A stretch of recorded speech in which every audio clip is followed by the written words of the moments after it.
India has the potential to grow at a much faster rate, but all-round mismanagement by the Modi government has resulted in this slowdown.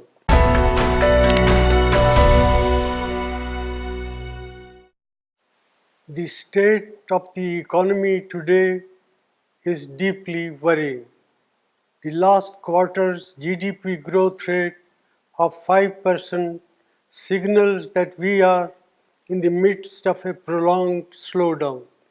India has the potential to grow at a much faster rate, but all-round mismanagement by the Modi government has resulted in this slowdown. It is particularly distressing that the manufacturing sector's growth is tottering at 0.6%. This makes it very clear that our economy has not yet recovered from the man-made blunders of demonetization and a hastily implemented GST. Domestic demand is depressed and consumption growth is at an 18-month low. Nominal GDP growth is at 15 years low. There is a gaping hole in tax revenues. Tax buoyancy remains elusive as businessmen, small and big, are hounded and tax terrorism continues unabated. Investor sentiment are in doldrum. These are not the foundations for economic recovery. The Modi government's policies are resulted in massive jobless growth. More than 3.5 lakh jobs have been lost in the automobile sector alone. There will similarly be large-scale job losses in the informal sector, hurting our most vulnerable workers. Rural India is in terrible shape.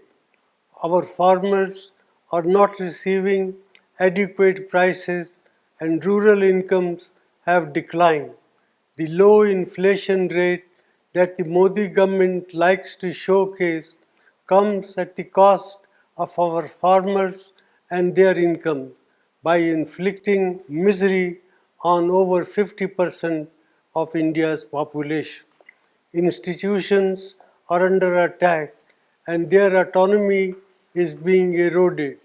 The resilience of the Reserve Bank will be tested after its record transfer of rupees 1.76 lakh crore to the government, which claims that it does not have a plan on what it will do with this windfall.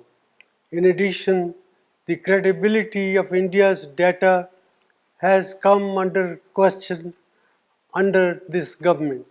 Budget announcements and rollbacks have shaken the confidence of international investors. India has not been able to increase the exports to take advantage of opportunities that have arisen in global trade due to geopolitical realignment. Such is the state of economic management under the Modi government. Our youth, our farmers and our farm workers, entrepreneurs and the marginalized sections deserve better. India cannot afford to continue down this path. Therefore, I urge the government to put aside vendetta politics and reach out to all sane voices and thinking mind to steer our economy out of this man-made crisis.